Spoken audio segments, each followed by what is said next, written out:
यानी आप पूछना चाहते हैं कि नफ्स जो है जिस्म है या आपकी ख्वाहिशात है। तो नफ्स का जो सबसे बड़ी आदत जो है ना नफ्स की, वो ख्वाहिशात है। ख्वाहिशात क्या है?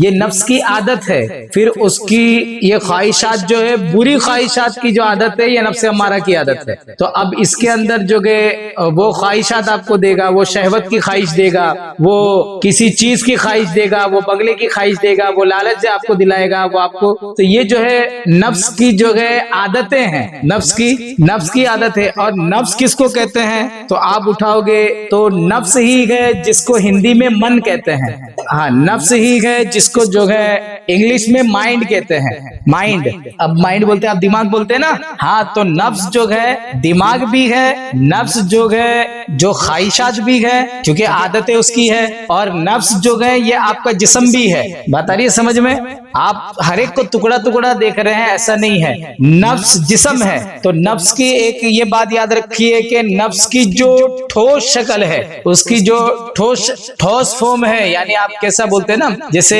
पत्थर ठोस होता है, पानी ठोस नहीं होता, और हवा उससे भी ज्यादा लतीफ होती है। तो ये जो उसके कसीब जो शक्ल है, उसकी जो ठोस शक्ल है, उसके जो फिजिकल जो ये फॉर्म है, तो नफ्स का जो फिजिकल फॉर्म है वो जिस्म है। और जो आप उसका जो नफ्स का जो लतीफ फॉर्म है, जिसको आप समझ में नहीं आ रहा है, आप उसको माइंड कह दे रहे हैं, आप उसको जो है ख्वाहिशात कह दे रहे हो, आप आपके अंदर बेचैनी देख रहे हो, तो वो जो चीज है वो उसका लतीफ फॉर्म है। जैसे हवा जैसा फॉर्म बोलते हैं ना, लाइट फॉर्म। तो ऐसा नहीं है कि जिस्म अलग है और जो है नफ्स अलग है, बल्कि नफ्स का जो कसीब सूरत का नाम जिस्म है, और जिस्म ही के लतीफ सूरत को हम नफ्स कह दे रहे हैं। तो ये समझना पड़ेगा। इसलिए जो है आपके मन पे जो असरात होते हैं, जो भी उल्टा फुल्टा होता है, उसका असर जिस्म पे एक तारी होना चालू हो जाता है। तो आप ये देखने में भी आता है कि आदमी बहुत ज्यादा जो है अंदर से नफ्स बहुत ख्याल जब उसके माइंड में आने लगता है, वो पागल होता है, तो उसके जिस्म पे भी उसके असरात, हाथ इधर जा रहे हैं, उसके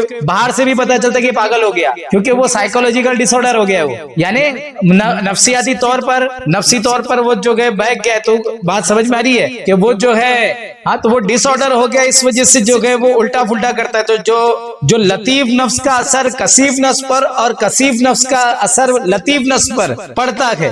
तो नफ्स ऐसा नहीं, अभी हम ये समझाने के लिए दो किस्म करके समझा रहे हैं। तो जिस्म जो है वो नफ्स का कसीफ शक्ल है, और जो है जिसको हम नफ्स कह के पुकार रहे हैं, जो नजर नहीं आ रहा है, वो जो है लतीफ नफ्स है। क्या है? हाँ, तो अब आपका ये डाउट जो है क्लियर हो जाना चाहिए कि आपका जिस्म भी नफ्सी ही है, लेकिन ये क्या है, ये जो है ये कसीब शक्ल में है। हाँ, और लेकिन आप इसको छोड़ के, इसको आप जो ठोस शक्ल को जिस्म बोल रहे हैं, क्या बोल रहे हैं? ठोस शक्ल को आप जिस्म बोलते हैं, जसद बोलते हैं, बॉडी बोल रहे हैं आप इस तरीके से जिसको कर। और जो लतीफ नफ्स, जो उसकी लतीफ शक्ल है, उसको आप कहते हैं कि वो नफ्स है, वो माइंड है, वो मन है। इस तरीके से जो बोल रहे हैं ना, अरे बात आ रही है समझ में? जो आप इस तरीके से जो बोल रहे हैं, तो आप सिर्फ इससे आपको उसको ऐसा अलग करके मत देखिए। तो अब जब आप ये कहेंगे कि हर नफ्स को मौत का मजा चखना है, जब आप ये कहेंगे कि हर नफ्स को मौत का मजा चखना है, तो उस वक्त क्या होगा? उस वक्त मुराद सिर्फ ऐसा नहीं है कि आप वहां जाएंगे तो आप देखोगे कि